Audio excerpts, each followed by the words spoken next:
এই দেশ জামাত ইসলামী চালাবে, ভোট জামাত ইসলামীকে দেব, তাহলে সেইটাই বাধা দেওয়ার চেষ্টা করবেন না। জামাত ইসলামী কোনো বাধাকে ভয় পায় না। প্রয়োজনে আমরা মাঠে ময়দানে এদেশের জনতাকে নিয়ে সকল সন্ত্রাসীকে পথদলিত করে আগামীর বাংলাদেশকে ইসলামের বাংলাদেশ বানাবো। আগামীর বাংলাদেশকে সন্ত্রাস মুক্ত একটা বাংলাদেশ বানাতে চাই। আপনারা রাজি আছেন তো? এই সন্ত্রাস মুক্ত বাংলাদেশ বানাতে প্রয়োজনে আমরা মাঠে নামবো। প্রয়োজনে দেশের জনগণকে সাথে নিয়ে সন্ত্রাসীদের প্রতিরোধ করে সন্ত্রাস মুক্ত একটা বাংলাদেশ বানাতে চাই।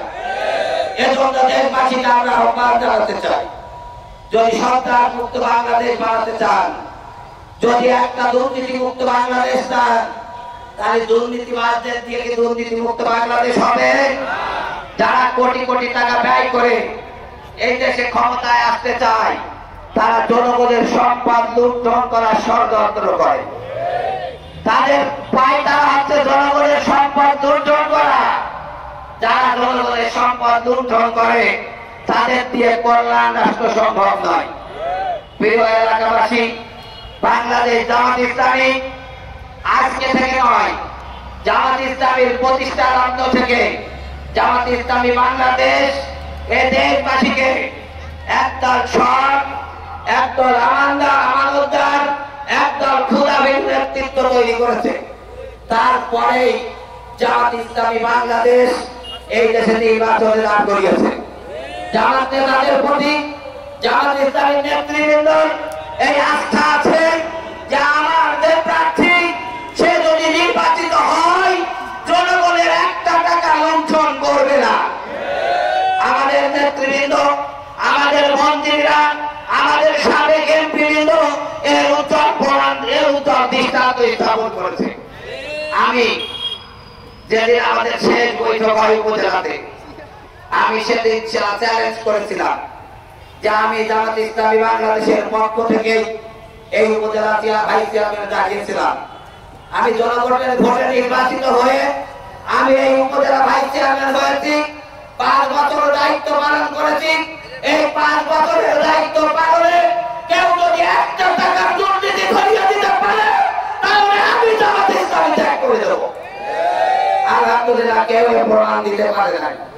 আপনাদের এই ইউনিয়নে আমাদের সাবেক চেয়ারম্যান নজরুল ইসলাম ভাই আছে, সে কি কারোর কাছে কার্ড বিক্রি করেছে? কার্ড বিক্রি করা চেয়ারম্যান নাকি? আপনারা কার্ড বিক্রি করার মতো চেয়ারম্যানকে ভোট দেবেন, সে কি কার্ড আপনাদের বাড়ি বাড়ি পৌঁছে দেবে নাকি? প্রিয় এলাকাবাসী, আমি এই জন্য আপনাদের কাছে আহ্বান জানাতে চাই, বাংলাদেশ জামাত ইসলামী যাদেরকে নির্বাচনে দাঁড় করিয়েছে, তাদের ব্যক্তিগত কোনো টাকা খরচ করার কোনো এখতিয়ার নাই। আছে নাকি?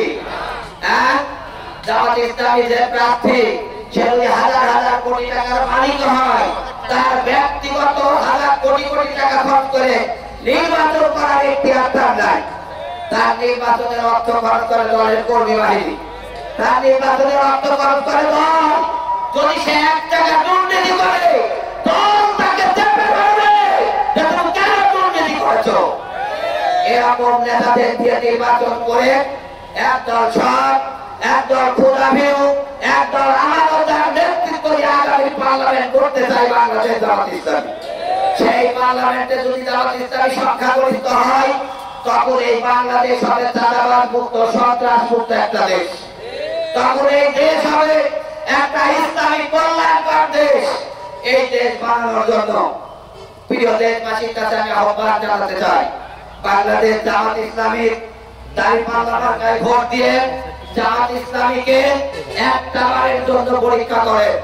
জামাত ইসলামী যদি এই দেশকে চাঁদাবাজ মুক্ত কল্যাণ রাষ্ট্র না বানাতে পারে, আগামীবার আপনারা আমাদেরকে ওদের কাতারে ফেলবে।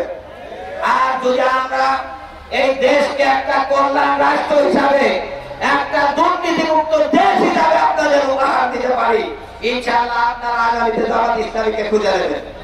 প্রিয় দেশবাসী, এজন্য আসেন আগামী পার্লামেন্টে জামাত ইসলামীকে বিজয়ী করি। রাজি আছেন তো ইনশাআল্লাহ? তাহলে জামাত ইসলামীর দাঁড়িপাল্লায় ভোট দিয়ে আগামীর পার্লামেন্টে কোরআনের পার্লামেন্ট বানাতে রাজি আছেন কিনা?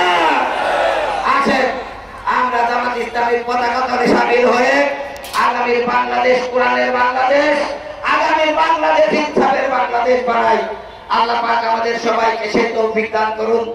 আমিন। আসসালামু আলাইকুম ওয়া রাহমাতুল্লাহি ওয়া বারাকাতুহু।